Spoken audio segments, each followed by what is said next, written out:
there, and the guy says, okay, you go out to Houston Intercontinental. Back then, you just walked. They didn't even have Terminal B finished. We flew out of Terminal A, and Intercontinental was new. 1960. Are you familiar with it? That was a 2-lane farm road, not much bigger than this right here. Yeah, yeah. It's 6 lanes wide each way now. But anyway, so we go out there, and I'm standing there, and here comes this Ron Glass was his name. You know it's something if I remember a name that many years ago. He walks up to me and he said, Mr. Wilcox, how you doing? I'm going, well, you going with us? No, look, these ladies and their kids are going, and I Get want you to to be with their husbands. Oh, you done, huh? I want you to escort. I said, well, okay. Then you didn't tell me you was gonna do this, and I said, I didn't know it. So anyway, I escort 5 women and 8 kids to Algeria. Oh, wow.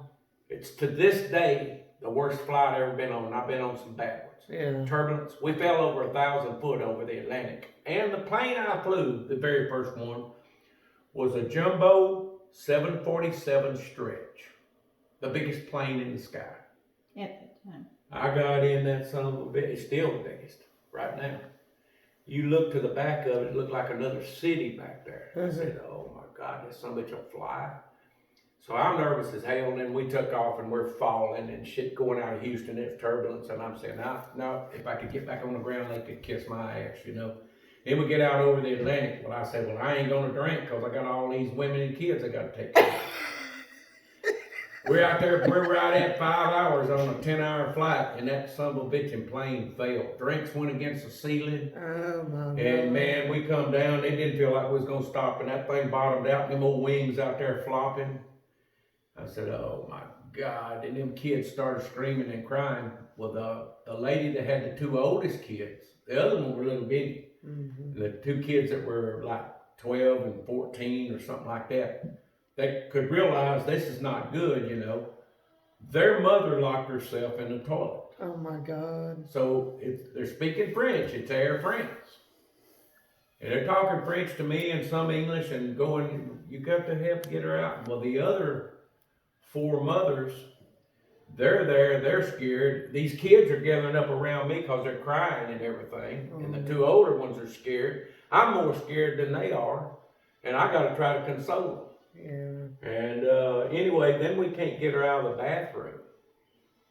And man, we beat on the door, we went through hell, and all the people are looking at us, and I'm thinking, if I get her out of the bathroom, I'm fixing to start drinking. And so, the plane's still doing, you know, flopping, you need to take your seat. And I'd go, she said, oh no, we got to get them out of there. We finally got her out of there.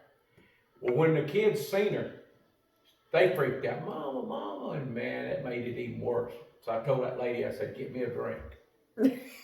And so she said, you know, something in French, and I said, whiskey, wine, whiskey, anything, beer. And so she was confused that I wanted all. And so there were some people next to me saying, what do you want? I said, Scotch and club soda. So 3 or 4 of them. So they told her in French, and she come back with Scotch and club soda, and I started drinking. I drank all the rest of the way into Paris, France. We landed over in Charles de Gaulle and had to go across France to Orly-South, the old airport, and then fly from there to Algeria. I'm in a foreign country. French do not like Americans. They will not help you. They will deliberately lie. So we got on the bus to go to Orly-South. Now, we did go by the Eiffel Tower and all that. And then we finally got over there. Well, they let us off in Orly-Louf, which is the northern side, and we got to go through that whole airport and go over and cross a causeway and go into the south. This is huge. And probably from one terminal to the other is as far from here to 225. Wow. Yeah. And so, anyway, we finally get over there. We get up to the deal, and I'm sitting there, and man, we're all wore out, tired. And I said, okay, are we where we're supposed to fly? And I don't know about flying. I don't know how. And I seen our gate. And so, yeah, everybody agreed. So I said, look, there's a bar right there. And I walked in that damn bar. I sat down there and they wouldn't wait on me. The guy looked at me, so I pulled out a $20 bill, which was worth way more money than it is now, and I said, what do you want? I told him. He started serving me. I said, that's yours, the $20. Well, then he'd take care of it. So I'm shoving them down.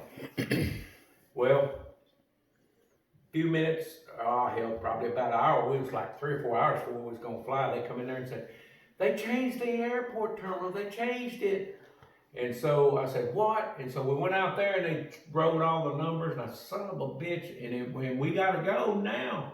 So we started going, and we took out this little side building. It's the main open lobby. It's big open. And we're going real fast. I said, everybody just keep going, just keep going. We're gonna miss our flight. I said, just keep going. And so we're going along. Well, that same mother,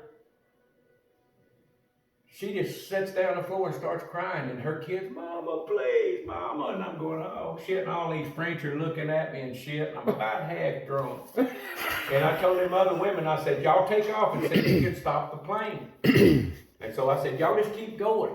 So they went, I said, you know your gate number. So they took off, they took them little kids, and them women are running, they got the carry-on bags.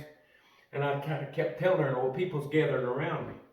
I said, get up, we gotta go. I can't go no further. And I finally said, look, you fat bitch, get your ass up. I'm tired of fooling with you. Get up, or you can stay here, I'll take your kids. You're shit. And boy, she got, you can't talk. I said, fuck you. And I took off. And man, she come running.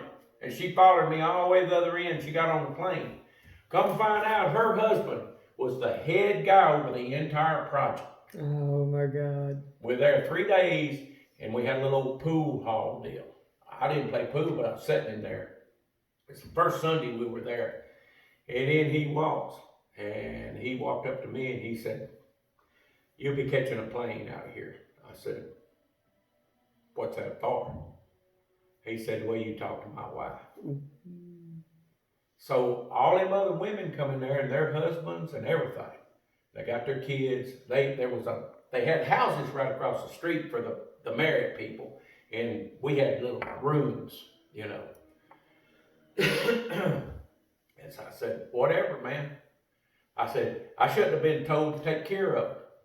And I said, and she started it. And he said, I don't have to listen. I said, yeah, you do. You done fired my ass. You gonna listen.